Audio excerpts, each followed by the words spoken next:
Bueno, muchas gracias por estar hoy día acá en el coloquio.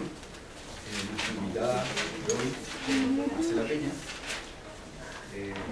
Marcela es local de acá de la escuela. Tenemos el honor de que sea de la escuela, vecina de oficina. La investigación de Marcela es básicamente un desarrollo cognitivo temprano. Lo cognitivo es número, lenguaje, inferencia, todo lo que llamamos cognición. Tiene publicaciones en Science, Nature, Psychological Science. ¿Está ahí, verdad? ¿Ah? Sí que. Es, bueno, profesora titular de la universidad y médico pediatra de la Universidad de Chile. Algo con A ver, ¿ustedes lo escuchan así o quieren así?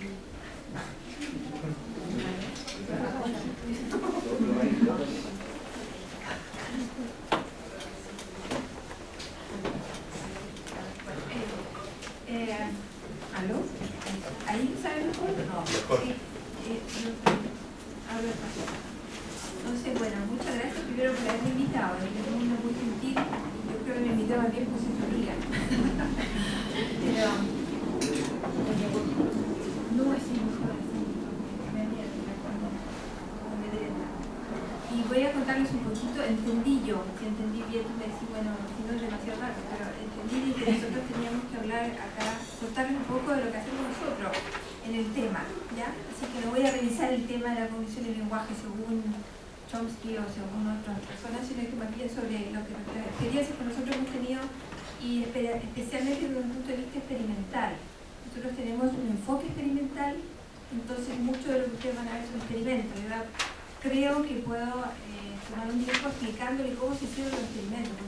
Me parece que es algo que las personas de posgrado, digamos, deberían conocer por lo menos como los otros hacen los experimentos, ¿ya? Y poder criticarlo incluso, así que cualquier crítica es bienvenida, ¿ya?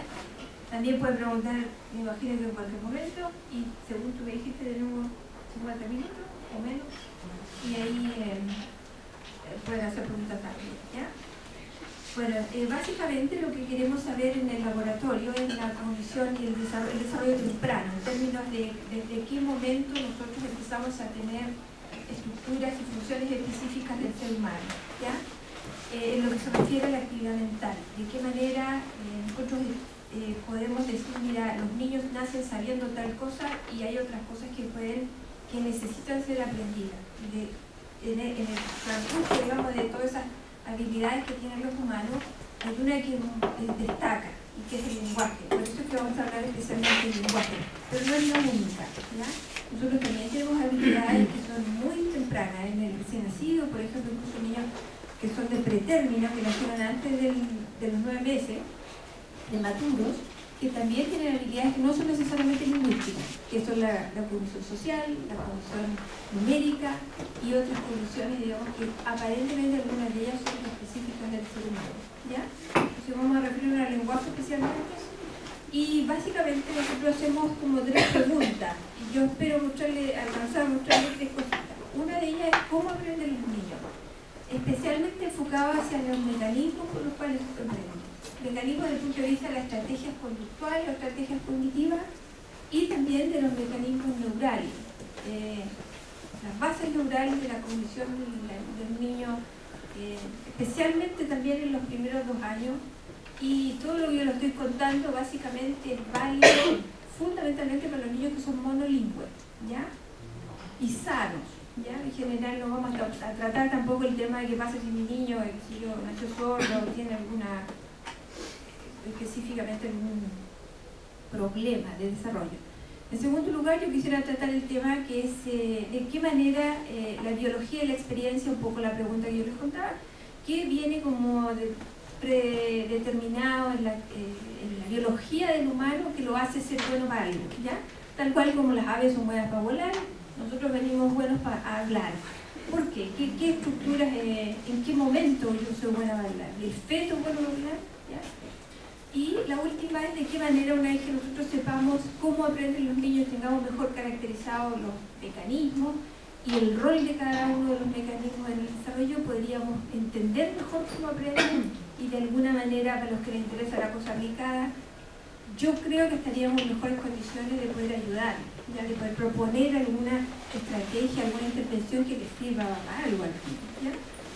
Entonces, vamos a pasar a la siguiente. Ahora, ¿por qué el cerebro? Yo quisiera destacar de que nosotros trabajamos con niños menores de 2 años que no hablan, ¿ya? Y destacar específicamente que a esta edad, en las neurociencias, la parte neuro, digamos, estudiar la biología y las respuestas de el cuerpo y el cerebro humano son particularmente válidas, porque cuando los adultos pueden ya entregar una respuesta verbal o pueden seguir instrucciones, decir, mire, toque esta tecla cuando usted quiere tal cosa, es bastante más, hay una respuesta abierta. Yo puedo analizar las bases de esa respuesta abierta, pero los niños chicos no hacen eso, ¿ya? No ayudan, digamos, desde ese aspecto, y la actividad cerebral nos ayuda bastante a tener una aproximación de cuáles son los progresos, ¿ya? No sé si ustedes han visto estos monos.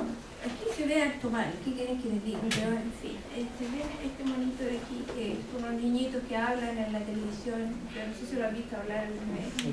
Bueno, yo se me voy a saltar porque no tengo el video, pero voy a ver, ojalá resulte, no se lo veo porque recién no resulta, y es esto yo quiero mostrarles, es un estudio que hizo un señor que se llama Deb Roy, que su hijo, él tuvo un hijo, es un niño, que trabaja en el MIT y trabaja en un laboratorio de ingeniería, y tuvo un hijo y dijo, yo a mi hijo quiero saber cómo qué aprendió cada día, más o menos.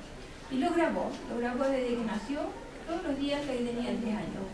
Y aproximadamente lo que yo les voy a hacer escuchar aquí, si suena la rosalla, es cómo el niño pedía agua desde el año y 3 meses hasta más o menos los 3 años. ¿Ya? Él juntó todas las veces que el niño pidió agua, las puso por supuesto después de 3 años, desde que se demoró el niñito llegar a los 3 años, las cortó y analizó varias palabras, de las cuales algunas son más complejas, pero esta es la palabra hoy. Vamos a ver, escuchemos primero cómo resulta.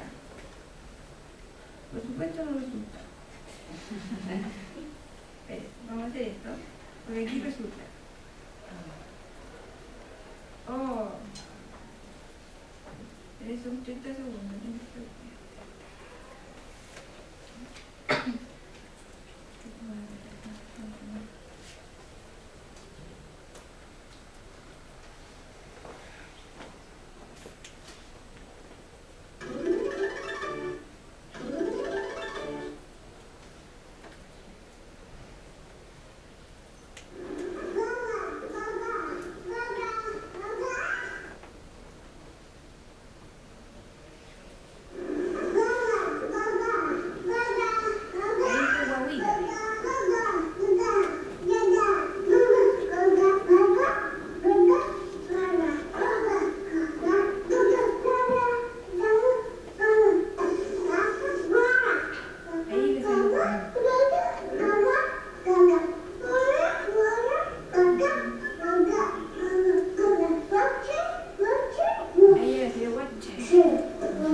Bueno, básicamente les muestro esto porque eso es como el misterio de lo que tratamos de hacer, lo que estudiamos el niño. O sea, ¿qué le pasó al niño desde que él de alguna manera estaba pidiendo agua, estaba pidiendo exactamente el mismo líquido? Nosotros asumimos que el desarrollo conceptual y perceptual de los niños va mucho más rápido que el desarrollo productivo o la ejecución. El niño decía agua y le daban agua y se quedaba contento, sin embargo para él esa palabra no le salía, porque no tenía desarrollo, digamos, de los músculos, si tú quieres, o de algún otro aspecto que fuera necesario para pronunciar la palabra bien, ¿ya? Hay un desarrollo que es distinto y que implica que los niños en etapas muy precoces, aunque no sepan hablar, tienen un desarrollo conceptual bastante avanzado. De la misma manera tienen otras habilidades como las inferenciales, que no vamos a hablar ahora, pero lo que nosotros queremos ver es ese niño que todavía no habla, pero que seguramente entiende bastante, y que les voy a tratar de mostrar ahora, ¿ya? primero, ¿cómo van a aprender los niños? Yo voy a referirme a dos mecanismos, o sea, más bien, voy a referirme a dos aspectos de los mecanismos por los cuales los niños pueden aprender algún elemento importante del habla. Vamos a hablar también de habla y no de escritura todavía, ¿ya? No es cierto, vamos a decir algo de la escritura, pero de habla, y básicamente les voy a mostrar dos enfoques. Uno de ellos dice, mira, biológicamente nosotros venimos facilitados a aprender el habla y realmente es como lo más importante. Y tenemos periodos, tenemos momentos en los cuales aprendemos el habla y eso está determinado biológicamente. O sea, hay un componente biológico que nos ayuda a desarrollar el habla. Sin embargo, hay otra parte que depende de la experiencia. Y esto todo el mundo lo sabe, ¿no? Que si a los niños no les hablan, los niños no aprenden a hablar. O sea, un niño podrá venir muy sanito, muy gordito y muy bien alimentado, pero si no está expuesto a una lengua natural, no aprende a hablar. Entonces necesita un elemento que venga entregado por la exposición al habla. Y eso nosotros le vamos a llamar experiencia, ¿ya? Nada más que para esta conversación que estamos teniendo vamos a tener la biología y la experiencia, como dos cosas que no son, que están representando dos mecanismos distintos por el cual yo puedo aprender a hablar. Bueno, desde el punto de vista de los mecanismos que son dentro de las experiencias, tenemos uno que es el análisis estadístico del habla. Y ahí lo que les puedo decir es que el habla tiene eventos al interior, ¿no? Ustedes cuando estudiaron en el colegio, me imagino, les dijeron, mira, las habla tiene sílabas, tiene, no sé si algunos conocen la noción de fonema, ¿ya? Que es el sonido que tienen básicamente en castellano, el sonido de las letras, ¿ya? El fonema es la letra es M, pero el sonido es el fonema, ¿ya? Entonces nosotros tenemos los sonidos, tenemos los fonemas, pero también tenemos estructuras que para los humanos son más fáciles de procesar del habla, que son las sílabas. Las sílabas son más fáciles de procesar del fonema, aunque son más grandes, y son más fáciles de procesar que las palabras, aunque no tengan significado, ¿ya? Entonces acá les voy a mostrar un experimento que hizo la Jennifer Fran en el año 96 y que dice, mira, yo creo que los niños esto en realidad existe de antes, la idea de que el habla es una señal continua que se realiza en el tiempo, ¿no? Cuando yo voy diciendo, mira, digo la palabra zapa, ustedes no pueden adivinar lo que voy a decir después. ¿Sí? A ver, ¿alguien puede adivinar zapa qué? Zapallo. Zapato, ¿viste? Ahí tengo dos menos, zapallar, ¿ya? Entonces, ahí tú dices, bueno, yo adivinar no puedo adivinar una frase, probablemente puedo adivinar el final de las palabras, pero es algo que yo necesito ir haciendo un sampling, tengo que ir como persiguiendo. Si tú me hablas a mí, la única manera que yo te entienda al mundo, por ejemplo, es que yo pueda ir sampleando, se llama, o traqueando, persiguiendo y ir representando las unidades que me van llegando en el tiempo, ¿ya? Entonces, si esas unidades son sílabas, ¿ya? Lo que sugirió Hayes Clark en el año 1970 o antes quizás, dijo, bueno, en realidad a uno le bastaría como aprender en su lengua materna cuál fonema se combina con cuál y yo aprendo las palabras de este lenguaje. Entonces, lo que él propuso esa idea. Nosotros analizamos, cuando somos guaguas, nos empiezan a hablar, nadie, en ningún lenguaje, los humanos hablan con palabras sueltas. Aproximadamente el 5% de las palabras las mamás las producen sueltas. Por ejemplo, el nombre del niño, Juanito, ¿ya? O bebé, cosas así. Pero otras palabras, realmente el 95% de las palabras están inmersas al interior de un flujo continuo que no tiene claves claras al respecto de dónde termina una palabra y empieza la otra, ¿ya? Y eso ocurre incluso si tú le dices a la mamá, mira mamá, enséñale que esto se llama tupi. La mamá sabe lo que hace, agarra esto y le dice, no es que le diga tupi. Y el que le dice, oh mira, qué lindo el tupito, ¿te gusta el tupito? Oh, juguemos con el tupi. O sea, lo mete al interior de una frase, lo que le hace el niño, digamos, si le dijeran tupi, a lo mejor aprendería más rápido, pero no es la manera natural que los niños pueden aprender, ¿ya? Entonces, una posibilidad es que el niño cada tanto le hablen, él vaya calculando la probabilidad que la sílaba tu, por ejemplo para el caso tupi, prediga la sílaba sí o ocurra en concurrencia con la sílaba pi. Si yo cada vez que escucho tú me dicen pi, entonces tupi debe ser algo. ¿Entienden? Bueno, esa es como la idea. Y lo que hizo la Safran allí es que dijo, mira, yo voy a inventar acá una palabra, un lenguaje artificial que está hecho de 3 palabras, que son inventadas, y además las presentó de manera flat, o sea, sin ninguna señal prosódica abajo para que no hubiera una pausa, por ejemplo, que dijera, obviamente ahí se acaba la palabra, ¿ya? Entonces, por ejemplo, acá les voy a mostrar lo que ellos usaron. Dice, no sé qué dice, no está en mi lento, Pabicú, Tibudó, Tudaró y Pícola. Era una secuencia que estaba realizada con 4 palabras que ella las describió de manera estadística. ¿Y qué es lo que es de manera estadística? Es que la sílaba predice, tiene distintos niveles de predicción de la sílaba que viene, ¿ya? Aquí las flechitas quedaron cubiertas, pero imagínense, si yo escucho, este es mi lenguaje, son 4 palabras que se combinan, Paicú primero después esta otra, después Paicú aparece esta otra, después que aparece esta otra, se van combinando todo el rato por 2 minutos. Si tú escuchas eso, al principio uno no entiende nada, uno dice, estas son puras sílabas sueltas, pa, bi, cu, ta, bi, to, da, así, ¿ya? Sin embargo, después de escuchar, yo debería decir, escucha, estas como que están más bien, coocurren, tienen la probabilidad condicional de que una sílaba predice con muy alta probabilidad que la otra ocurra, yo debería irlas juntando y podría cortar. Y decir, mira, estas juntitas son una palabra y cuando se separan, hay otra palabra. A ver, hagámoslo esto se llama la probabilidad de transición, es una probabilidad condicional, ¿ya? Entonces miremos, la sílaba pa, acá en este lenguaje chiquitito, ¿qué predice? ¿Que viene cuál sílaba?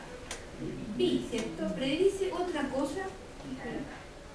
No, la sílaba pa predice bi. ¿Predice en alguna parte otra cosa? No. Entonces la probabilidad de que después de pa venga bi es 1. ¿Ya? Después tenemos la sílaba bi que predice la sílaba q. ¿Y acá hay otra posibilidad? ¿Hay otra bi que prediga otra cosa? No. Entonces, nuevamente la probabilidad de transición entre esas dos sílabas es fuerte, es 1. Mientras que la Q, a ver, ¿qué predice la Q? La Q predice ti. ¿Y aquí qué predice la Q? Q. ¿Y aquí qué predice? Ti. Entonces, la Q no es muy seria, digamos. Predice muchas cosas, ¿ya? Entonces, ¿qué hace? Es un tercio. La probabilidad de transición en este ejemplo específicamente es un tercio de las veces va a venir algo. ¿Y qué hace el niño? Va a agrupar estas 3 porque son sílabas que ocurren de manera con alta probabilidad juntas y va a segmentar aquí, va a decir yo corto. ¿Y qué va a hacer con eso? Va a tener va a haber identificado pedazos del lenguaje que son potencialmente una palabra, ¿ya? En algunos lenguajes, por ejemplo en chino, podrían incluso predecir una frase, ¿ya? Porque las palabras en chino son casi todas monosílabas, ¿ya? Y 3 sílabas ya es una frase. Bueno, eso es lo que hicieron y demostraron efectivamente que los niños pequeños de 8 meses pueden hacer eso. A partir de los 8 meses un niño es capaz de utilizar cálculo estadístico para identificar o para segmentar la lengua continua y identificar pedacitos que podrían ser palabras, ¿ya? Después, lo que optaba por el momento haciendo es segmentar. Bueno, nosotros hicimos una cuestión parecida, pero aquí lo que dijimos, nosotros no nos gusta, no nos interesa como encontrar pedacitos de palabras entre pluralidades adyacentes, sino que entre sílabas no adyacentes, un poco tratando de encontrar alguna regularidad que es más bien protogramatical, o sea, tiene que ver no solamente con aprender una palabra exacta, sino que con una regularidad, con una regla. Por ejemplo, en inglés, cuando usted dice, en castellano no sé exactamente, pero en inglés, cuando tú dices I am, lo más probable es que el que venga sea, ¿cómo se dice eso? El participio, creo que es gerundio, gracias. El gerundio. Entonces yo digo I am thinking, y si tú miras, digamos, tú puedes generalizar y decir después de I am, si yo te digo un verbo que termina en in, adentro pueden haber varias cosas, singing, playing, eating, etc. O sea, tú puedes hacer esas reglas, digamos, al interior de frases que están, digamos, eso ya deja de ser una palabra, es una estructura gramatical, ¿ya? Es una estructura sintáctica. También en francés, por ejemplo, aquí está la Maeva y el Severín, que nos pueden decir mejor, pero por ejemplo el ne pas. O sea, cuando uno dice je ne sais pas, tú podrías decirlo mejor, a la maeva. Je ne sais pas. ¿Viste bien? Entonces, la IA puede decir varias cosas en el medio. Je ne mange pas, je ne sais pas, etcétera, ¿ya? Y esas también son reglas que los niños tienen que aprender, pero ya pasan allá más allá del vocabulario. O sea, el niño podría ocupar la estadística no solo para encontrar palabras, sino que para encontrar algunas estructuras gramaticales de uso frecuente, ¿ya? Bueno, hicimos ese estudio y lo que hicimos efectivamente es que efectivamente los adultos encuentran estas regularidades. Acá no sé si se fijan, pero las sílabas que están fuertemente asociadas con probabilidad de 1 es la primera y la última. O sea, esta predice con 1/3 de probabilidad la que viene, pero predice con 1 la que viene después de la que viene. No sé cómo se dice eso, la subsecuente. ¿Ya? Bueno, entonces eso lo hicimos y vimos que efectivamente se hace y buscamos las bases neurales. ¿Cuáles serían las bases neurales? En realidad no sabemos muy bien. Las bases neurales para nosotros no son exactamente regiones, ¿ya? Sino que son activaciones. Entonces, ¿qué hicimos? A la gente le pasamos esta misma cosa, le hicimos escuchar. Yo tenía aquí un sonido, pero no funciona aquí. Eso es más o menos lo que escucha uno. Al principio, después de un ratito, no sé si se fijan, pero al principio uno hace ta, ¿ya? Mientras que después de un rato ustedes empiezan con una cuestión atencional y empiezan a hacer ¿ya? Ese tipo de fenómeno nosotros llamamos, como lo paro, se llama resonancia. Nosotros buscamos resonancia en el cerebro, alguna actividad cerebral que vaya al ritmo de la unidad que nos interesa, de la sílaba o de la palabra, y que se acople, digamos, que se sincronice y que siga, persiga y traquee, de nuevo el término tracking, ¿sabes? Que nosotros usamos harto, que sea capaz de seguir la actividad que hay en el estímulo. El estímulo me obliga a hacer eso. Es casi cuando escucha una cumbia y después de un rato empieza a hacer así, pues es lo mismo, pero el cerebro, ¿ya? Ahora, la única manera, o sea, la manera que uno podría explicar de por qué la persona pasa de una frecuencia silábica, o sea, sigue la sílaba y después de un rato sigue las trisílabas, es porque está extrayendo estas palabras. Ya dejan de ser unidades silábicas, sino que empiezan a ser una unidad de 3 sílabas que puede ser una palabra, ¿ya? Entonces, acá ustedes pueden ver los resultados. Básicamente lo que encontramos esto es que los primeros 20-30 segundos las personas van al ritmo de la sílaba y después de un rato empiezan a ir al ritmo de las palabras y ya al final terminan todos ahí con el ritmo de las palabras, ¿ya? O sea, el cerebro es capaz de seguir y ir infiriendo. Si usted quiere, esto es una inferencia y el estímulo es siempre el mismo. Soy yo, en mi cerebro, el que empieza a encontrar otras cosas y según lo que voy encontrando me voy acoplando mi actividad cerebral, ¿ya? Bueno, esto que encontramos ahí, después lo buscamos en guaguita y dijimos, eso era en adulto, el que le acabo de mencionar yo acá es de adulto, ¿ya? Estos gráficos, si tenemos tiempo, se los muestro, pero básicamente es lo mismo. Y vivimos a ver, bueno, ¿y qué pasa en las guaguas? ¿Pueden hacer esto? ¿Puede ser esto un mecanismo de aprendizaje o una base neural para decir que realmente la guagua aprendió algo? ¿Está haciendo alguna actividad como de grouping o de chunking, le llamamos? Perdón, es que hablé tanto en inglés que yo no soy bilingüe para nada, o sea, pero como que aprendí los nombres así y se los cuento, ¿ya? Entonces tú dices, yo tengo esta cosa que es continuo, al principio hago chunk chiquitito, de repente porque la mente humana no es tan rápida, yo digo, me voy a agarrar más, y agarro de a 3, ¿ya? En este caso, todavía queda por explorar, especialmente ustedes que son estudiantes, digamos, alumnos, excepto algunos como el mundo de Carlos, viene como el desafío, si a ustedes les interesa, vayan a explorar, porque no es lo único que sino, ¿te estás levantando la mano? Sí. Dígame.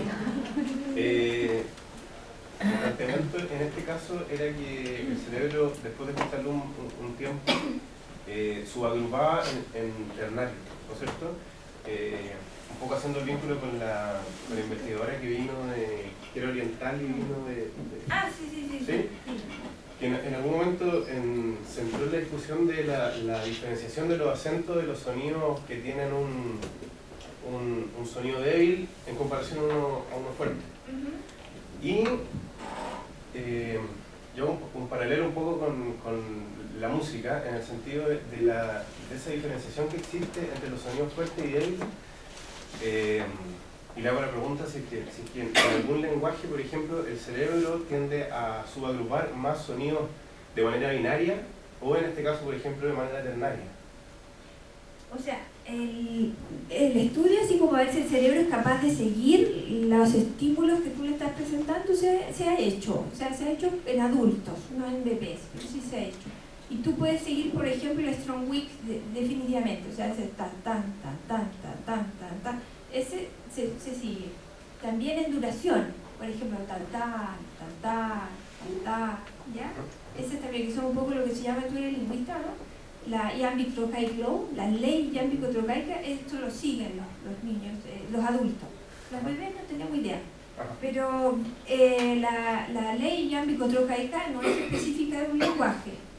O sea, sería para todos los lenguajes. Ahora si me preguntas, por ejemplo, qué pasa en China, y si los chinos, pues los chinos tienen un caso particular, tienen las palabras son 90% monosílabas. Entonces tú decís puliquilla, dijiste tres, ¿ya? Entonces, ¿cómo lo hacen ellos para descubrir las palabras? La verdad es que no, este mecanismo por lo menos nosotros no lo hemos testeado, que yo sepa. ¿Ya? No sé si te respondí tu pregunta. Ya. Bueno, entonces el cerebro, lo importante aquí, ¿cuál es el mensaje final? ¿Cierto? Es que los niños, efectivamente, los de 8 meses, y aquí me voy a meter un poco el concepto de prematuro, porque nosotros evaluamos de niños de término de 8 meses y niños de pretérmino a los 8 meses de edad corregida y de edad cronológica. Estos niños prematuros que evaluamos acá en Chile son niños sanos, son niños prematuros sanos. Y además son requete prematuros, ya no es así, levante la mano aquí que es prematuro, ya nadie falla, ¿no? Nadie, wow. Siempre me pasa que todo el mundo. Bueno, los prematuros, estos prematuros nacieron 3 meses antes, o sea, son bien prematuros. No es que nacieron así una semana antes, ya. Entonces, estos bebitos tienen, digamos que así como experiencialmente hablando, tienen 3 meses más de ventaja, digamos. Empezaron antes a recibir estímulos, entonces uno podría decir, ¿por qué no aprenden antes? ¿Ya? Bueno, entonces estos bebés nosotros los evaluamos a los 8 meses, lo que significa de edad, desde los 8 meses desde que nacieron, de manera corregida, si yo les resto 3, que son los que les faltaban para el término, realmente tienen 5 meses en términos de maduración neural. ¿Se entiende? Ya, bueno, esa es la idea de que efectivamente la tarea la pueden hacer los niños de término a los 8 meses y la pueden hacer los niños de pretérmino a los 8 y a los 5 meses. O sea, es una habilidad que realmente, por lo menos tu cerebro es capaz de seguir los estímulos de manera bastante efectiva y que podría ser un mecanismo que los niños usen para descubrir palabras o descubrir unidades que son pertinentes para el lenguaje. ¿Ya? Bueno, esa sería una de las partes. La otra... Una pregunta, ¿sabes si eso se ha hecho en primates o en algún otro animal? ¿Esto de la Esa resonancia? capacidad de resonar? sonido, ¿sí? Bueno, la resonancia se ha hecho en lenguaje, no sé muy bien. Estos estudios realmente no sé si se han hecho en lenguaje, pero sí los primates resuenan visual. O sea, por ejemplo, ustedes deberían leer alguna vez un trabajo de un gallo que se llama Tononi y que él lo hizo de manera visual y que muestra así como lo que se llama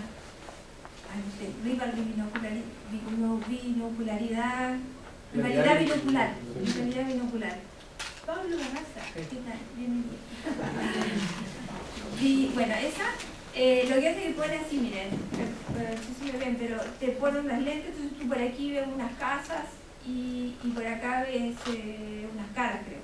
Entonces las caras van a 10 Hz, a ver, y la otra es una, no me acuerdo, 20 Hz, no menos, 5 Hz, va más despacito, Entonces tú le dices a la persona, ponga atención a las caras porque va a aparecer una de mono o va a aparecer una al revés, y lo que hace la persona es que el cerebro se pone a seguir esas caras y el cerebro empieza a tener una gran actividad a los 10 Hz. Mientras que si a ti te dicen, no, miren los otros, porque la tarea, a usted le va a pasar algo y tiene que responder, el gallo boom dirige su atención para allá, los estímulos son idénticos, pero según mi atención, yo empiezo a resonar al estímulo que me están mandando. Eso se ha hecho en monos, los monos sí resuenan, ¿ya? Bueno, entonces esta es otra parte que nosotros dijimos, bueno, dentro de los mecanismos hay muchos más, como les decía yo, voy a mostrar esto porque entendí que era un registro humano solo. Y vamos a hablar un poquito de cuáles son las bases biológicas. Evidentemente los niños tienen bases biológicas, nacemos, digamos, para ser humanos con forma de humano, ¿cierto? Con fenotipo de humano, y el cerebro podría también venir facilitado para procesar el lenguaje. Y eso la verdad es que está súper demostrado, ¿ya? Estos son bebés recién nacidos también, que nosotros evaluamos escuchando frases en el lenguaje materno y también en otros lenguajes, tanto al derecho como al revés. Por ejemplo, a ver si suena este. Mattino e Priscilla invece irritano un Eso es como grande e normal, a grosso las toro bobitas che le stava hablan passando lì un vicino. cuento, ¿ya? Stavano usando. Y después, chuta, la misma cosita, pero al revés suena así. Avrebbe di dolori, puoi lasciare fare, ma lei ha sono dei dolori. Porque se echa a perder, digamos, varios aspectos de la identificación de los sonidos, ¿ya? Entonces, ¿qué pasa ahí? Los niños presentan, algunas personas, hay varios estudios acá, entre los cuales nosotros estamos por esta, digamos, y que han encontrado áreas en el hemisferio izquierdo. Aquí no se ve nada, yo creo, pero está como, la parte, este hemisferio, mira, la superficie del hemisferio izquierdo, esta es la superficie del hemisferio derecho, y hay una región aquí que se llama la cisura de cilio. Alrededor de la cisura de cilio están las regiones pericilianas, que los adultos son súper lingüísticas, y nosotros encontramos lo mismo. Encontramos que en el lado izquierdo, efectivamente, hay una mayor activación cuando el niño escucha el lenguaje bien hecho. Cuando escucha el mismo sonido mal hecho, no se activa, ¿ya? No significa que no se activan otras cosas, que se sordo el niño. También hay otro estudio hecho por la Daniela Perán y que se Fredericks y otras personas que encuentran que también hay actividades en el lado derecho. Esto depende un poco de la técnica, ¿ya? Pues son distintas técnicas. ¿Tú no eres Profe, ¿qué pasaría si se cambia la estructura musical como se está hablando? En el fondo, si se hace un cierto cantado, se podría descifrar, digamos, como por así decirlo, como por los compases de habla. Pero si se cambia eso, ¿cómo cambiaría la activación? ¿La entonación? En el fondo, como que tal vez hiciera frases más largas o que acentuara, marcara distinto. En el fondo le cambiaría un poco la estructura de cómo se está narrando. Mira, nosotros creemos que el lenguaje es como más o menos lo mismo. La prosodia del lenguaje, lo que tú mencionas, que sé yo, el hecho de, por ejemplo, la Cristina aquí está, porque le interesa la madriz, y efectivamente, cuando la gente, yo hablo contigo, es distinto que si yo estuviera hablando con niños chicos. Si estuviera hablando con niños chicos, le diría, hola niños, vamos a jugar, Eso es prosodia. Pero el lenguaje, yo te puedo decir, hola niños, vamos a jugar, chao, es lo mismo. Ese hola niños, vamos a jugar, está en la misma área. La prosodia cambia un poquito, y especialmente la prosodia entonacional, la que da emoción y la que da, esto está en el hemisferio derecho, ¿ya? Pero la prosodia de tipo gramatical, por ejemplo en castellano nosotros usamos el acento, decimos bebe, y bebé es distinto. Esa prosodia está en el lado izquierdo, según los estudios que se han hecho en adultos, ¿ya? Entonces evidentemente cambia, pero no deja de estar activado el lenguaje cuando es lenguaje, ¿ya? La Diana también está haciendo su tesis, va a entregar la mañana, creo.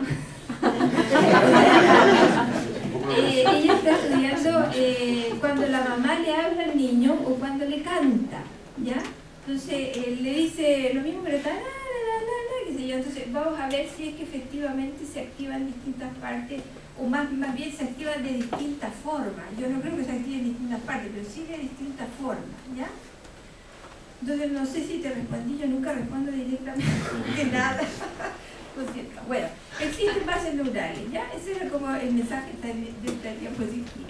Dime. En ese mismo sentido, ¿cuál es la dimensión que se está perdiendo en esto de hablar, como de decirlo a través ¿Cuál es la dimensión? Buena pregunta. Mira, eso es, en realidad son todas muy buenas preguntas, pero lo que básicamente se altera es, se distorsionan de manera artificial, podríamos decir, la pronunciación,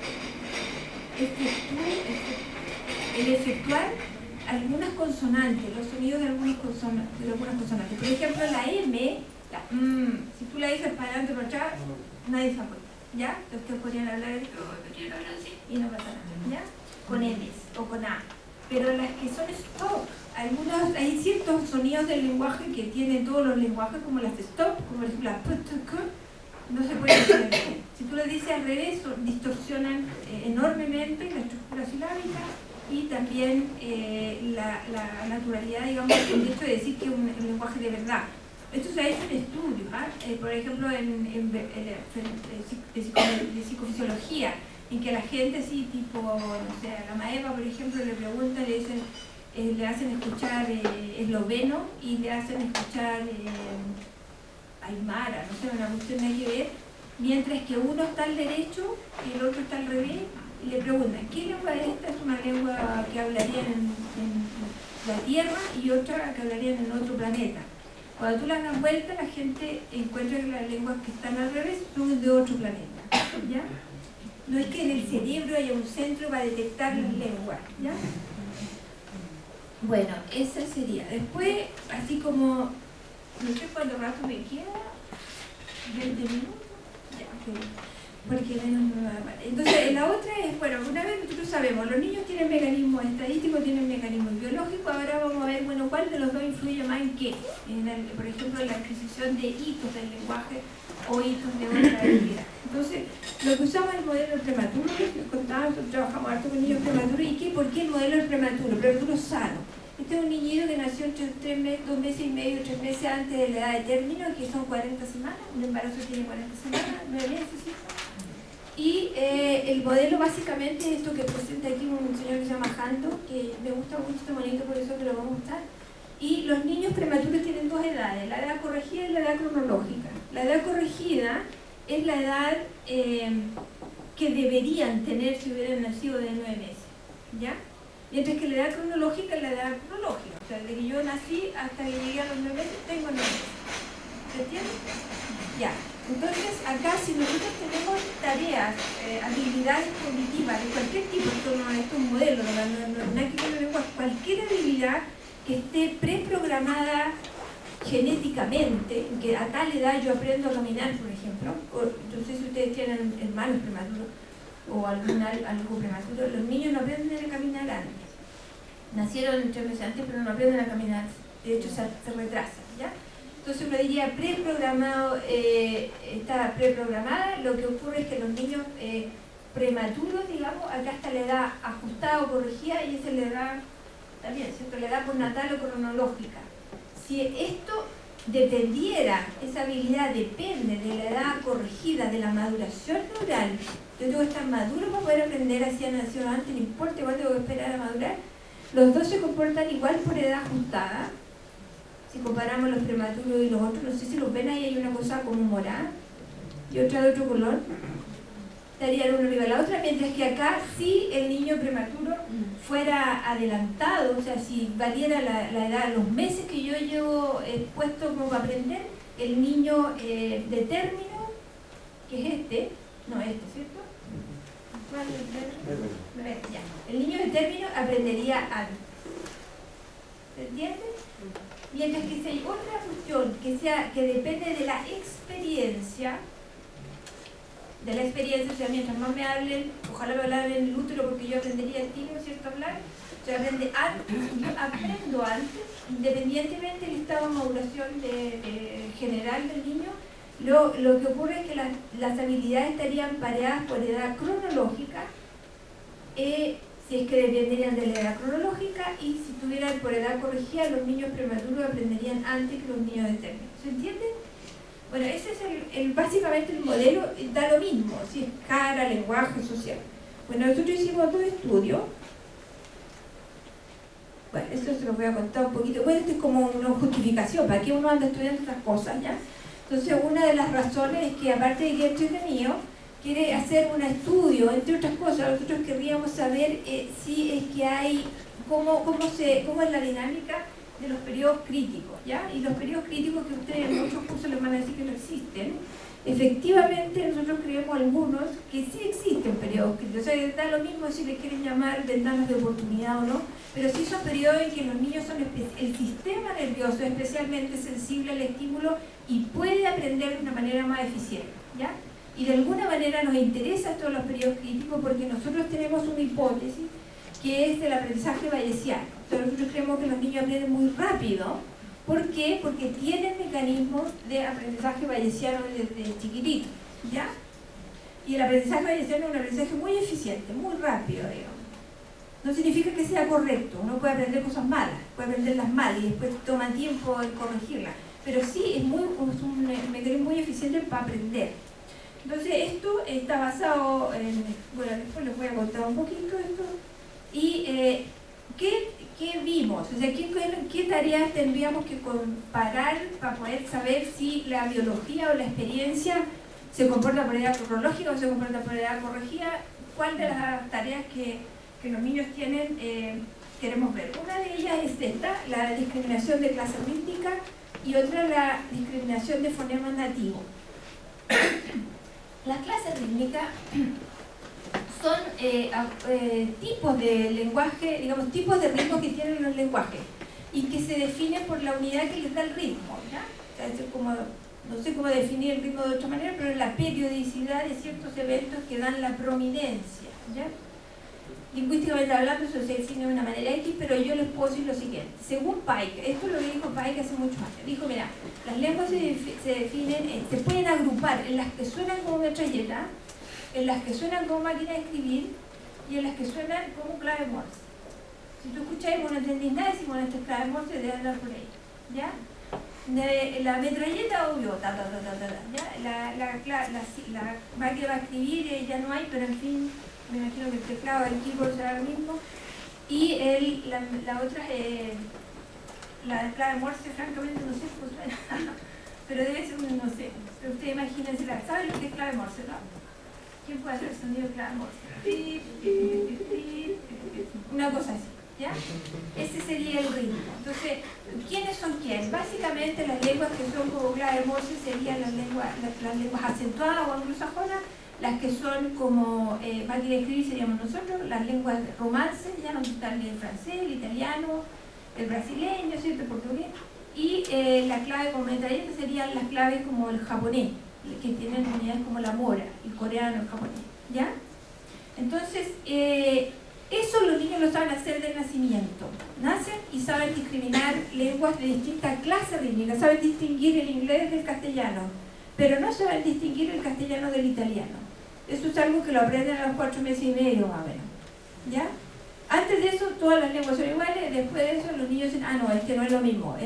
Si la guagua es chilena, dicen, no, están hablando este es chileno y el otro es italiano, por mucho que se parezcan chileno y italiano, o catalán, ¿ya? Después,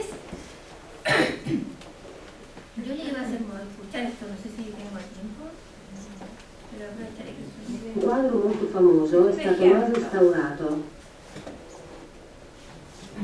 改革推進派が esa es 建 la 築 misma までに更 frase 新 dicha した en japonés y castellano, Un quadro de gran prestigio fue recientemente robado.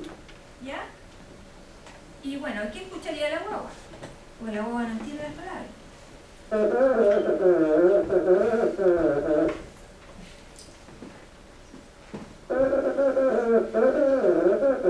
¿Te fijas?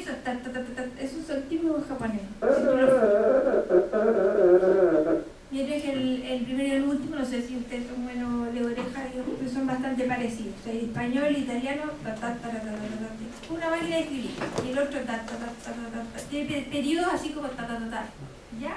Bueno, eso es lo que nosotros vamos a explorar porque es una habilidad que se adquiere temprano. Algo también que voy a decir entre paréntesis es que no es que los prematuros queden marcados por vida, ¿no? Y que cuando tienen 30 años todavía sean distintos. En general, no, lo habitual es que después nadie se dé cuenta que eres prematuro, ¿ya? O sea, no hay ninguna diferencia en el desarrollo después de los 2 años que nosotros, que estén sistemáticamente relacionados con el desarrollo, con el hecho de haber nacido antes en el lenguaje, ¿ya? Entonces, las tareas que vamos a evaluar son tareas que tiene que uno ser bueno para hacerlas en el primer año o en el segundo año, no después, ¿ya? Y la otra es la tarea de adquisición de fonemas. La fonema en general, si uno compara todos los lenguajes del mundo, que son como 7.000, ¿cierto? Podría llegar a decir que hay 200 consonantes y 600 vocales, y ningún lenguaje la usa toda. ¿Por qué? Porque aparentemente con menos bit uno le va bien. Entonces en castellano, por ejemplo, los fonemas tenemos 5 vocales y más o menos 18 consonantes. En francés ustedes tienen más, no me acuerdo cuántas, son 23, son como 8 vocales y más o menos 23 consonantes. Y hay lenguajes como por ejemplo uno que hablan en Hawái, que no sé cómo se llama, que tiene 3 consonantes, 3 vocales y 12 consonantes. Y el noruego tiene 12 vocales y 24 consonantes, creo. Entonces dice, ¿qué pasa? ¿Los pobres de Hawái no pueden hablar? ¿No pueden expresar? No, todos hablan y tienen las complejidades máximas en el pensamiento y la realización del lenguaje, tanto con pocos bits como con muchos, ¿ya? Entonces el niño tiene que elegir y decir, de todos los lenguajes que yo tengo, de todos los fonemas que yo tengo, cuáles son pertinentes para mi lengua materna. Y eso lo hace durante el primer año de vida. Al nacer los niños discriminarían todos los fonemas posibles, todas las distinciones fonéticas existentes está demostrado. No todos los fonemas, los 600 no se han hecho los experimentos, pero sí todas las distinciones fonéticas se han testeado y efectivamente todos los recién nacidos distinguen cosas, por ejemplo las E del francés. Vamos a aprovechar aquí que está a ver si ven todas las E que tenéis tú. Se te acabaron.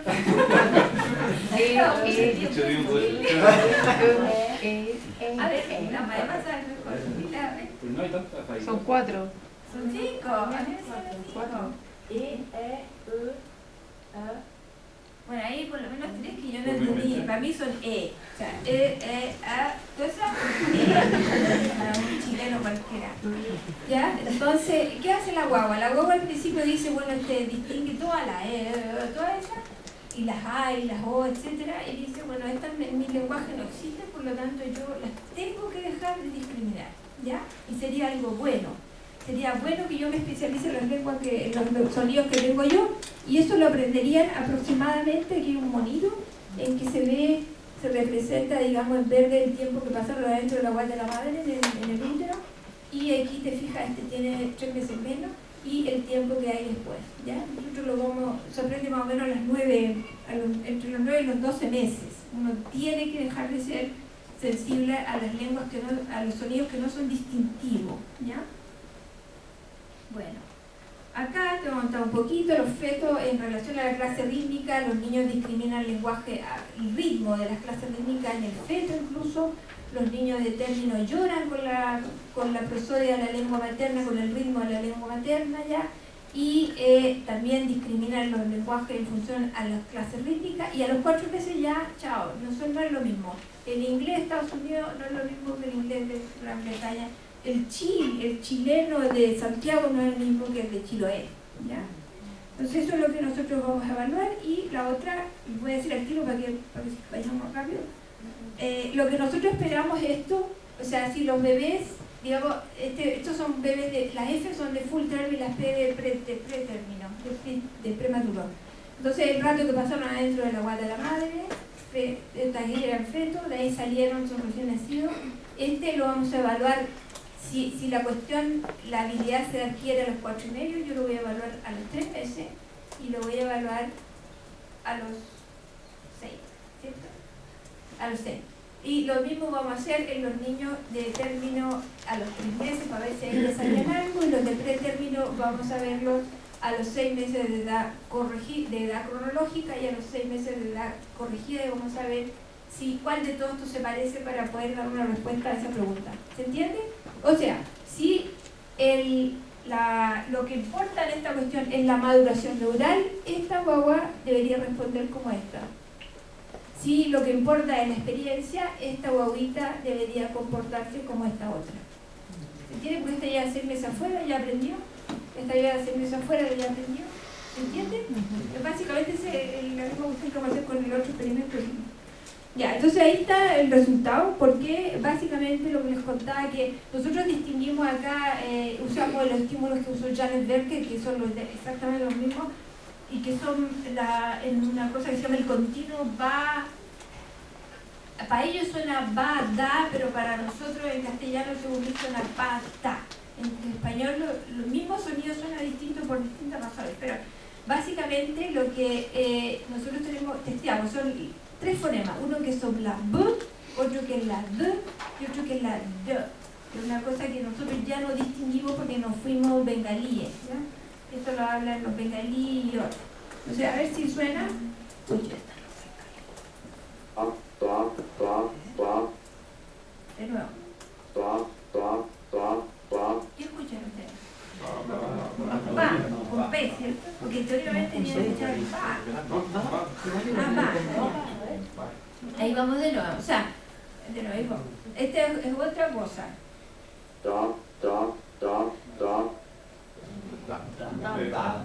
Da, entre da y ta, ¿cierto? Y este de aquí.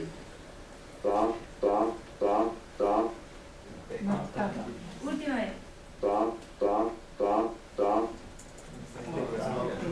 Ahí cambia, en realidad son las primeras va y las segundas ta, ¿ya? Bueno, efectivamente lo que la guaguita sabe hacer de bebé es que discrimina todo. Discrimina la B de la D y la D de la D, o la P de la D y la D de la K, ¿ya? Y a los 6 meses discrimina solamente la P de la T porque son distintivas en castellano, en chileno, ¿ya? A ver,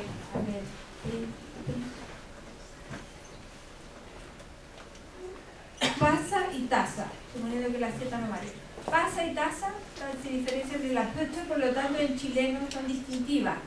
Taza y taza, a lo mejor uno diría, esta persona tiene un problema en la boca, pero es la misma taza, ¿ya? Entonces eso lo terminan, digamos, ocurre más o menos entre los 9 y los 12 meses, que estos los niños, este es el gráfico que hizo la ver que escuchar.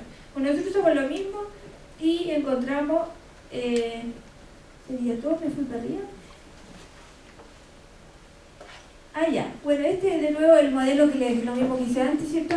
Que si los niños se comportan por maduración, debería el niño de los 12 meses parecerse al prematuro que lleva 12 meses de edad corregida, o sea, que tiene 12 meses de edad corregida, y si fuera de edad cronológica debería comportarse como el que tiene 12 meses de edad cronológica.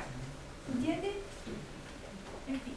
Ahí voy a mostrar el resultado de los dos. Este es el resultado de las clases rítmicas. Nosotros hicimos un estudio acá que midió la actividad cerebral en términos de oscilaciones cerebrales, y nada más que lo hicimos porque en los adultos se presenta, en otro estudio que hicimos en adultos, las personas que tratan su lengua materna, el español versus el italiano, tienen actividad en las bandas altas, cuando, en las bandas gamma, cuando están tratando su lengua materna y no cuando tratan una muy parecida como el italiano, ¿ya?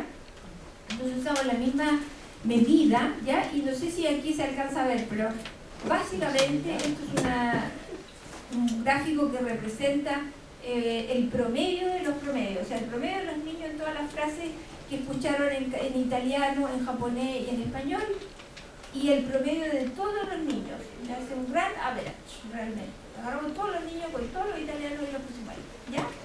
Entonces, ¿qué se ve? Los grupos, el full term de 6 meses, el de 3 meses, el pretérmino de 9 y el pretérmino de 6. ¿Ya? Estos son como los jovencitos y estos son los más viejitos. Y acá en el eje de las X, el eje de la X se representa la duración promedio de las frases. Ustedes vieron, en este caso las frases eran las que escucharon, o sea, el cuadro muy famoso fue recientemente robado, ¿ya? Dura más o menos 3 segundos, entonces aquí está el inicio de la frase y el final, pero el promedio de todas las frases, ¿ya? Y en el eje de la Y están las frecuencias del electroencefalograma desde 1 a 80, y en colores está el poder. Significa que si pintamos acá en azulito, cuando es, no me acuerdo, 0, creo que es 0 poder, una medida, una unidad para medir cómo influye la fuerza que tiene un evento en esta escala. Tenemos desde 0 a 12, parece, ¿no? A 8, ¿ya? Entonces, si se pone rojo significa que tiene mucha fuerza en términos de que hay, vamos a ver, pero no importa mucho. Entonces, si tú dices yo, por ejemplo acá, ¿qué crees tú? Si ¿qué pasa con eso rojo?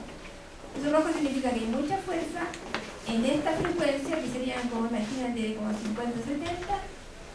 durante toda, un poquito después que partió la frase, hasta casi que se terminó. ¿Me creen esto? Bueno, eso es lo que comparamos, la cantidad, el poder de la frecuencia a todos los niveles. Si ustedes ven, acá las frecuencias bajas están permanentemente prendidas, que ven, digamos, registran más bien atención, digamos, atención al seguimiento de un estímulo que está desplegándose en el tiempo, en este caso, ¿ya? Que podría ser la sílaba. Pero si comparan así como bien como mirando de lejos, ¿ya? Pueden ver de que la carta de estos niños se parece y dicen, mira, yo tengo esta gran actividad para el español y no la tengo ni para el italiano ni para el japonés y me parezco a esta guagua. ¿Me creen eso?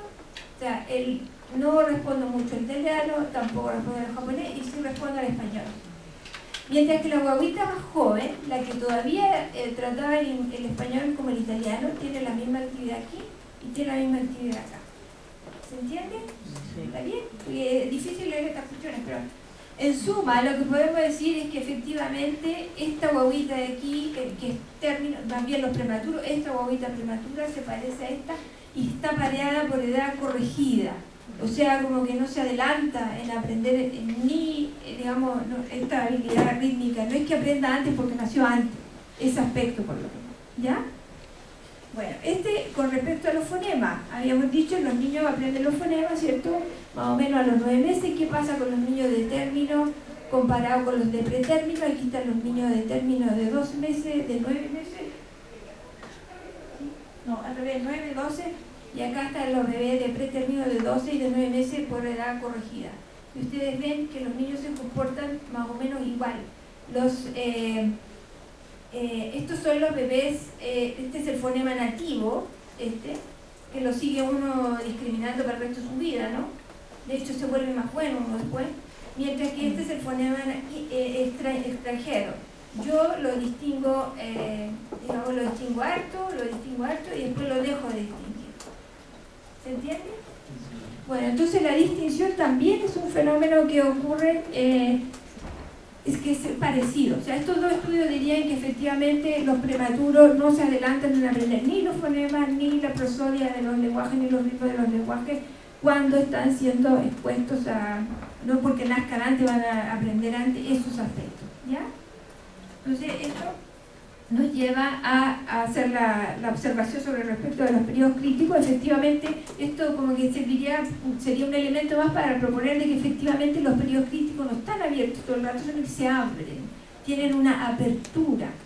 Antes nosotros sabíamos sobre el cierre, cuando se cierran los periodos críticos del lenguaje, pero con esto uno dice, bueno, pero no es que estén abiertos de siempre, sino que como que se abren y se cierran, ¿ya? Bueno, estas son otras cosas que les voy a contar, que no todo el lenguaje es insensible a la experiencia. Efectivamente, la detección de los aspectos fonotácticos que se llaman del lenguaje están adelantados en los niños prematuros, aunque aquí hay una especie de controversia, digamos, que dice, mira, los niños efectivamente distinguen mejor, aprenden al respecto de la fonotáctica, de las combinaciones de fonemas que son legales en un lenguaje. Por ejemplo, yo te puedo decir plato, pero no hay ninguna palabra que se diga con el pato. O sea, el p es prácticamente, salvo en ruso, yo diría, es prácticamente prohibido en todos los lenguajes. Mientras que pla está bien hecho, ¿ya? Eso lo aprenden las guaguitas más temprano, o sea, efectivamente están adelantadas los niños prematuros al respecto de eso, pero no les sirve mucho para aprender a hablar, ¿ya? Porque no es que vocalicen antes, porque uno podría decir que si el niño sabe hacer esto porque no lo empieza a mencionar, no aceleran la vocalización.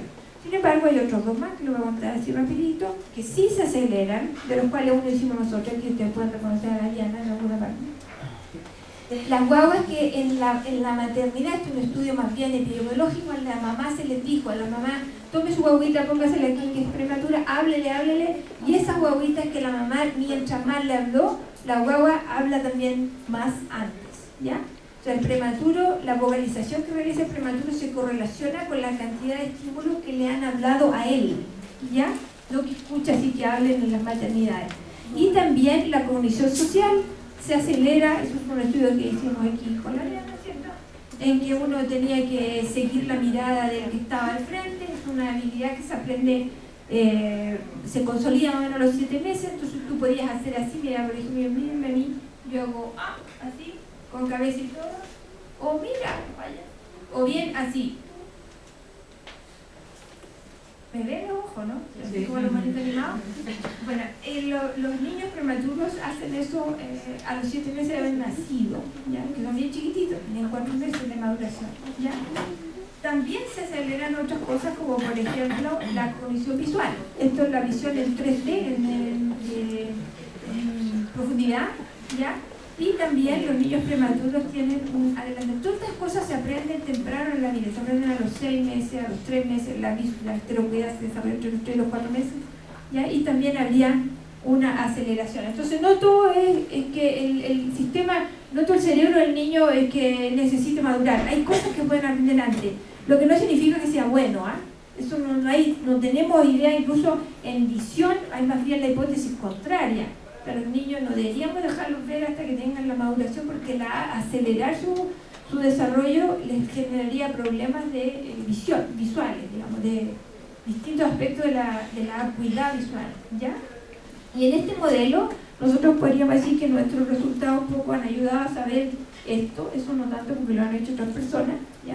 Pero sí de que hay ciertos aspectos que son que tienen periodo crítico, tienen apertura y cierre, ¿cierto? Por ciertas habilidades que uno va a distinguir los elementos básicos del habla, de un lenguaje determinado, como los fonemas, que son unidades sin significado, sin nada.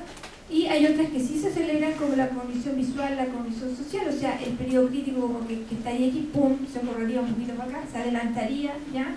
No sabemos si se demoran a atrasarse, eso no sabemos. Así que hay abierto por más tiempo o también se cierran, ¿ya? Y hay otros estudios también que demuestran, por ejemplo, que ciertas drogas hacen que uno retrase la apertura de los periodos críticos, o por ejemplo la deprivación sensorial. El hecho de no recibir luz hace que, eso de cursos animales, yo retrase, como que me demore más, el periodo crítico se abre más tarde. Los niños sordos nosotros creemos que le pasaría lo mismo, ya que se demoran más, le dan más tiempo al sistema para recibir el input, ¿ya? Bueno, eso, no sé si paro, en realidad ya es la hora. Ya, entonces yo prefiero que conversemos un poco, hagamos algunas preguntas. Esta es la última pregunta, el último objetivo que nosotros estamos desarrollando hace poco y que queremos ver, bueno, ¿y qué hacemos? Sabemos que los niños nacen con habilidades, ¿cómo podemos explorarlas? Y una de las cosas que hicimos acá en otro proyecto que se quedó sin financiamiento, así que si alguien tiene algo, bueno, etcétera, pero que es bastante bonito ya, y que se desarrollaron juguetes para estimular el vocabulario. También está hecho con la participación grande de la Diana y de la Cristina, y que demuestra que los niños pueden aprender de un sistema, de un juego interactivo, ¿ya? Un juego que se comporte teóricamente como un adulto. Esto ya es el extremo, ¿no? Que nosotros no tenemos tanto desarrollo. El Metzloff, ¿no? Que trabaja con robots, los robots que les juegan con los niños en la sala de cuna, y de uso médico, los niños que interactúan con robots que tienen autismo. Y los niños que tienen autismo, la verdad es que interactúan mucho mejor y aprenden mucho más de los robots que de los humanos, ¿ya? Nosotros hicimos algo parecido, les voy a mostrar aquí, nos importa mucho el diseño. Aquí está nuestra guagua, está aprendiendo cosas, esto es en el Sename o en el INTECRA, ¿no? Y así como en suma podemos decir, mira, si esto fuera que nosotros le podemos enseñar a los niños, le podemos enseñar palabras y le podemos enseñar contingencia. O sea que realmente él puede desarrollar estrategias de tú dime algo y yo como jugar tenis, digamos. O sea, el niño que es capaz de desarrollar contingencia en general tiene mejor aprendizaje de todos los tipos. Entonces, lo que desarrollamos acá, esa curvita azul, estos son cada niño a través de distintas sesiones que los entrenamos a jugar y a aprender cómo se llaman los objetos. Y acá tenemos la curvita azul, que es el desarrollo en contingencia. Tú ves que la mayoría de las curvas suben, ¿no? Algunos suben más, otros menos, algunos vienen más, ¿ya? Y la curvita roja es el aprendizaje de palabras, que se ve aquí. Algunos les cuentan las palabras, son más difíciles de aprender, digamos, si son nuevas, ¿ya? Pero en general también podemos desarrollar eso.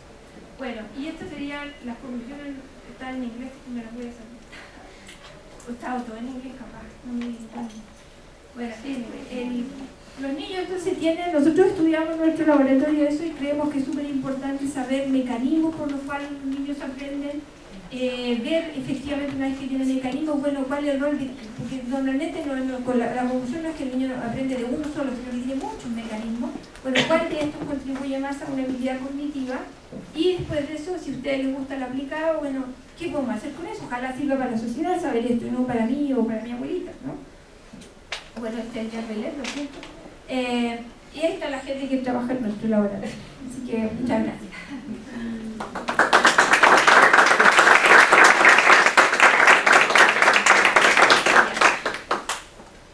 ¿Tienen preguntas o comentarios o casos así que yo les pueda decir? ¿Cómo te llamas tú? Gonzalo. Gonzalo. Mi pregunta tiene que ver con el aumento de actividad en gamma asociado al entender o no entender un idioma. Porque no sé si, como que vi un poco que podría haber una posibilidad de como estar pisándose la cola, porque hay una diferencia en el desarrollo que tiene que ver con ser prenatal o postnatal, pero yo no sé muy bien cuáles son los generadores de este gamma, pero podrían diferir en estas distintas edades. No sé si Sí, te entiendo. O sea, tú tienes razón en el sentido, tú dices que capaz que es solamente la edad que hace que uno tenga menos gamma, una cosa así. por ejemplo. Ya, pero si fuera así, bueno, es cierto... O gamma en otra frecuencia, no sé. Sí, o sea, en realidad lo de gamma es medio, como usar un lenguaje medio conocido nomás, pero en realidad lo que hablamos nosotros son las frecuencias. Déjame mostrarte esto. Y además, Ya, porque si fuera algo dependiente no del estímulo, sino que de la maduración, tendría que ser todos iguales. ¿Te fijas? Porque el niño tiene una actividad mayor acá y no acá y acá. Porque todos tienen la misma edad. Entonces hay un control por edad. Pero también es cierto lo que dices tú. O sea, por ejemplo, los adultos, yo no les puedo mostrar ahora, pero hice un trabajo con la Lucía Meloni, una ex alumna de acá, una estudiante de doctorado brillante que ahora está en Estados Unidos. Y encontramos que las personas cuando escuchan su lengua materna también tienen un desarrollo de gamma. Y en el caso de los adultos es un poco como que no está al principio, sino que como que aumenta hacia el final. Nosotros lo interpretamos bajo la hipótesis que después ha desarrollado lo que se llama Bastian Hansen, que es un chico que trabaja en estimulaciones y cerebro, y que le da la idea de que efectivamente el gamma va construyendo como un template, digamos, una idea de cuál es la idea, digamos, el significado que me está tratando de decir, y yo me anticipo. Entonces tiene un rol como de anticipación. Mientras que habrían otras bandas, como por ejemplo la beta, que tendría más bien la mantención en la memoria de lo que me están diciendo. O sea, yo como que me mantengo en la presión, no me acuerdo de lo que me están diciendo. ¿Te fijas? Si a mí se me olvidara como a los 3 sílabas lo que me dijiste antes, no podríamos conversar. O sea, la gente va como haciendo guarda en la memoria lo que se acuerda hasta aquí, después otro poquito lo que se acuerda hasta aquí, lo que se acuerda hasta aquí, y al final, como uno ya adivina, por ejemplo, yo te digo, hola, ¿vamos al cine? No. Pues todo el mundo no decir, tú que dije la niña, vamos al cine. ¿Ya? Si yo te digo, hola, vamos a... No podía anticipar. ¿Ya? Entonces hay cosas anticipables y otras no, y eso lo harían los humanos, cada uno en su lengua materna de manera fluida, ¿ya? Entonces, esa anticipación sería gamma, mientras que el beta sería el que está a cargo de la mantención del buffer de memoria. Bueno, los niños chicos, como todavía no tienen, no sabemos por qué no encontramos jamás buffer, beta. Si encontramos teta hay un poco aquí, ahí, te fijas, teta, en realidad teta está siempre, y podría ser que los niños están traqueando la sílaba. Y eso existe también en adultos, o sea que los adultos que traquean sílabas, nosotros por ejemplo estudiando japonés, aunque ellos tengan mora, nosotros no escuchamos la mora, escuchamos sílabas, le inventamos la sílaba, ¿ya? Entonces vamos siguiendo y tenemos una actividad de base, digamos, que es la actividad de ¿te gustó eso? No lo entendí. O sea que nosotros creemos acá que las guaguitas son capaces de seguir las sílabas, ¿ya? Pero cuando hay algo, si yo le dijera pali, tulpali, así plano, se le diría teta. Sin embargo, si tú le das como entonación y le das, como en el caso que lo usamos nosotros, el niño va también siguiendo otros aspectos que no pueden ser semánticos, porque la guagua chica todavía no sabe lo que significa, pero sí reconoce ciertas unidades que le hacen sentir de que es español y no es italiano. Por ejemplo, la estructura silábica, las sílabas en italiano, ustedes cuando vayan a Italia, es súper fácil porque uno a todas las palabras en castellano, la mayoría de las palabras le agrega una E al final y son italianas. ¿Ya? Comprar, comprare. Andar, andare. ¿Ya? Y eso te cambia la estructura inmediatamente. A pesar de que el ritmo es igual, la estructura silábica hace que tú tengáis una sílaba más. Eso te cambia la estructura y eso los niños, los serían capaces de detectar y seguir de la misma manera como los adultos siguen el significado. ¿Ya? Me hace sentido desde como otra interpretación más visual de esta frecuencia que tiene que ver con el feature binding, como con características que cuando se unen en un objeto, por ejemplo, se genera campo. Entonces aquí un poco los distintos segmentos cuando se unen podría ser un... También es cierto, podría ser por ejemplo que Aguaguita reconociera pedacitos frecuentes, claro, que logre segmentar frases, una frase y la otra frase. Sí, tienes razón. Bueno, ¿tú tienes una pregunta? Sí. ¿Cómo te llamas tú? Felipe. Felipe. Se han hecho nuestros estudios sobre adquisición del lenguaje, que creo que era la última positiva que me quedé como Sí. encima de meditar. En autismo y en Asperger, ya no Asperger, en autismo de alto funcionamiento, en el fondo si es que, por ejemplo, habría distintos niveles de activación, según palabras, porque igual hay como atención al ¿En el medio. cerebro dices tú? O sea... Claro, o sea, como lo decían con diferencia entre prematuro y maturo. ya.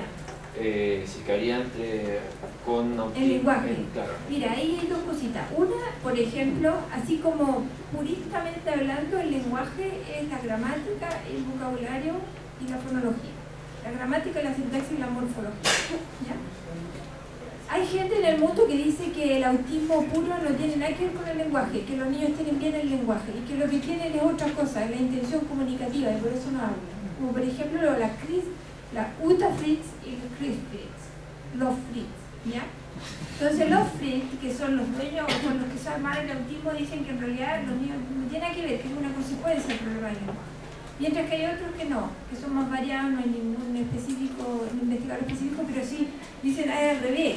El niño no puede desarrollar su lenguaje, por lo tanto no puede desarrollar la mente, digamos, que permite hacer ciertas inferencias como lógica o normalizaciones, que es muy importante. Los niños, nosotros de chicos tenemos que aprender a normalizar a través de los hablantes, ¿ya? Por ejemplo, a ver si la Maeva, a ver, di gato. Gato, en castellano, ¿no? Gato. Gato. Y el Camilo, a ver, di gato. Gato. Gato normal. Ya. Si alguien quiere cerrar el ojo y decir así, es súper distinto. El gato de la madera con el gato del Camilo. Esta diferencia de frecuencia, hay diferencia de intención. La Maeva dice gato más bien que gato, ¿ya? Etcétera. Entonces, y uno después sigue escuchando gato. ¿Por qué hace eso? Porque el lenguaje normaliza. La gente tiene que aprender a normalizar. Bueno, esa normalización podría estar mal en los autistas. Podrían ellos no llegar a... Entonces, ¿qué pasa? Se llenan de palabras. Y al final nunca van a poder aprender que esto se llama micrófono, porque una vez le dijeron micrófono, la otra le dijeron micrófono. Entonces cree que se llama de otra forma. ¿Te fijas? Si tú no normalizas, podría llegar a tener un deterioro cognitivo de ese tipo. Y algunas personas creen que puede jugar un rol en el autismo. Ahora, si me preguntas sobre el cerebro, la verdad es que yo no sé mucho de autismo en el cerebro, así que no te puedo ayudar. El Pablo Barras es experto en autismo. Ya. ¿No sabías autismo? Sí. No, quería preguntarte, cuando nos dijiste lo que era el lenguaje, no nombraste la semántica, me llamó la atención. Entonces quería saber qué, porque justamente me quedé pegado en realidad al principio cuando mostraste el ejemplo del... Ya, es que la semántica yo la puse en guagua, uno más bien le dice vocabulario. ¿Por qué? Porque miren, a ver, tú puedes dar ejemplo, yo no sé si usted si lo tiene tiempo, pero el único ejemplo que me sé es infancial, siempre usted no diga nada, ¿ya? Bidul, no dije ningún garabato, ¿sí? Bidul. ¿Qué significa bidul? ¿Quién sabe qué significa bidul? ¿Y a quién cree saber? Achúntelas. ¿Y qué podría significar? Bidón, ya, otra. ¿Qué?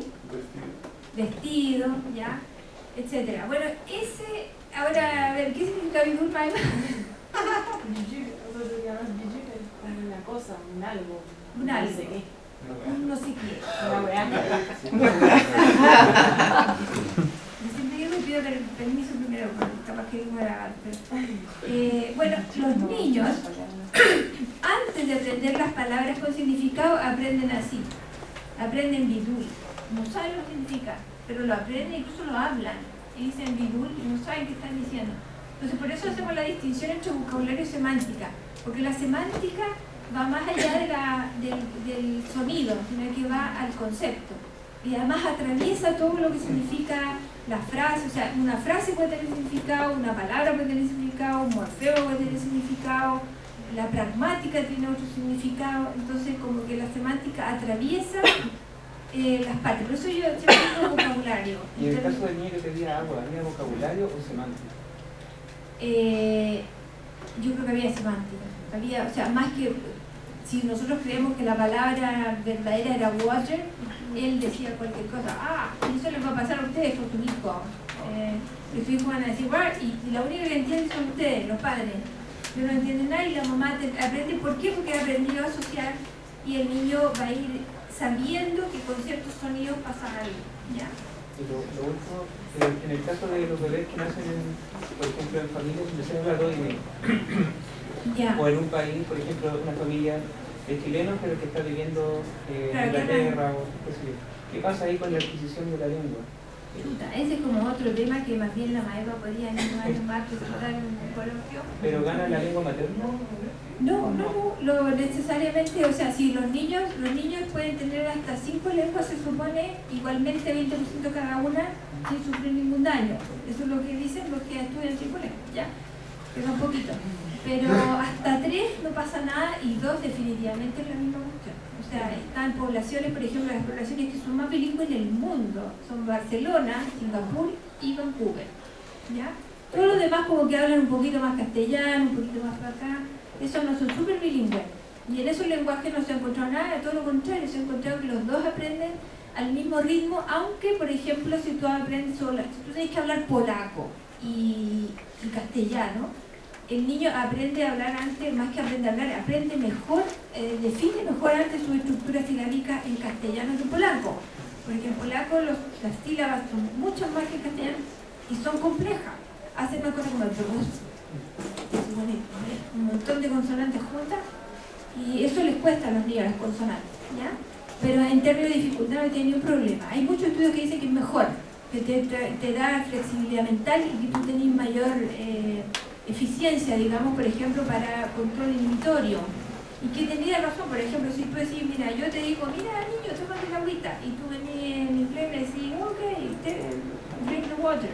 El niñito tiene que ser flexible. Y decir, bueno, pues no se ponen de acuerdo, háblenme uno, pero no dice, bueno, yo me switcho para acá, si mi mamá me habla, ese switch que estaría entrenado en los niños bilingües sería bueno para las matemáticas, para la música, para cualquier aprendizaje. Entonces más lo haría. Aunque la maestra debería saber que el vocabulario de los niños bilingües es más malo. O sea, cuando tú te encuentras cómo se llamaba esto, como que te veo ahí más. Tenemos, ya estamos pasando el tiempo, así que una pregunta cortita.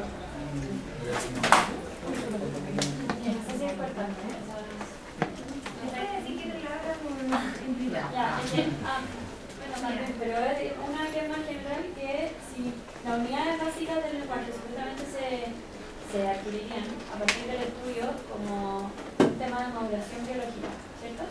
Serían como más influidos por la maduración biológica más que por la experiencia. Entonces al final, ¿cómo uno ayuda a estimular el lenguaje? Entonces, como la estimulación del lenguaje al final se enfocaría y iría hacia como habilidades que serían distintas a las unidades básicas del lenguaje. Bueno, sí, hay como que o sea, varias cosas. Sí te entendí la pregunta. Mira, yo creo que no hay una claridad en este minuto, pero sí es bueno que a los niños se les hable cara a cara. Se supone que aprenden más, digamos, al respecto de lo que yo quiero enseñar. En el caso de los prematuros, no sabemos francamente lo que pasa y se está discutiendo el hecho, bueno, no existe el útero artificial, porque si naciera un niño y uno lo metiera al útero, ¿cierto? Artificial no estaría discutiendo estas cosas. Pero es posible que la superestimulación, la overstimulation, la estimulación extra, les haga mal. Entonces se está discutiendo, por ejemplo, de no dejarlos escuchar a las mamás. No significa que la mamá no le hable nada, pero que le hable a través de una interfase que se parezca al útero. ¿Me entiendes? Por ejemplo, igual como les ponen unas venditas aquí en los ojos para que no le llegue la luz, podrían ponerle unos tapones de oído con agua para que escuchen como si estuvieran en el útero. ¿Se entiende? Y para tomarlos también, los niños deberían estar en un ambiente medio como líquido, ¿sí? ¿Ya? Bueno, y después si tú naciste ya o no eres prematuro y tú te quieres desarrollar, por ejemplo, desarrollar bien el habla, tienes que hablarle a los niños, eso es lo que todo el mundo acepta, hay que hablarle a los niños y hay que hablarle cara a cara. No está claro si sirve hablarles con mothers, pero aparentemente para algo serviría. ¿Ya? Eso es la Cristina quiere estudiar eso, digamos, si los niños, cuando tú le enseñas algo con madres, dices madres, es que lo aprenden mal. Eso no se sabe, pero podría ser también una teoría. ¿Ya? Pero más que eso no hay. Lo otro, por supuesto, son cosas preventivas, ir a ver que no sea sordo, para descubrir tempranamente que el niño no tiene déficit sensorial. ¿Ya? Pero eso, como si uno le hablara y cara a cara y como que se comunicara con él, no deberían haber problemas al final en la adquisición del lenguaje. Entonces, ¿por qué hay tanto, como que me llama la atención igual entonces, por qué hay tantos problemas de lenguaje en niños? ¿Sería entonces más que tienen problemas, que tenían que ir a fonoaudiólogo porque no tienen una parte de la lengua no desarrollada que no puede decir nada? Bueno, yo no creo que haya tantos problemas en realidad. Eso tampoco está demasiado, como que ahora todo el mundo encuentra que todo el mundo no habla bien. Es un sobrediagnóstico, ¿ya? Muchos de los niños que están en escuelas de lenguaje no deberían estar en la escuela de lenguaje. Simplemente lo que le haces tú es eso. Llega el niño el primer día, no sabe pronunciar la P y a los 3 meses pronuncia la P. Eso perfectamente lo podría haber aprendido después. ¿Ya? O sea, eso no está demostrado. No te digo que lo disuelvan hoy día porque está malo. No está malo, pero no está efectivamente demostrado de que el hecho de que tú le desarrolles más la producción va a hacer que el niño sea mejor en el lenguaje. ¿Ya? No sé si se entiende. Y lo otro es que efectivamente, yo diría al revés. La lengua materna es una de las cosas que se aprende muy fácilmente, aparentemente sin ningún esfuerzo, y es una habilidad que resiste todo. Los niños desnutridos, los niños que están encerrados en un ropero, que la mamá no los quiere, que viven, no sé, en una casa pobre o con huérfanos, aprenden a hablar igual. O sea, es muy resistente, es un aprendizaje, es un instinto casi. Es decir, yo tengo que hablar. Entonces, es al revés. La mayoría de los problemas de la sociedad actual son problemas de pronunciación, como bien dices tú, retraso en el habla. Y el retraso del habla, la verdad es que no hay estudios que demuestren que efectivamente tú, si te retraso en el habla, después te vaya mal en la vida. Al revés, hay gente que no habló nunca y son genios. ¿Ya? Einstein, por ejemplo. No habló, creo que 4 palabras hasta los 4 años. Entonces, no hay estudio. No te digo que no exista, que no hay estudio. ¿Ya? Muchas gracias.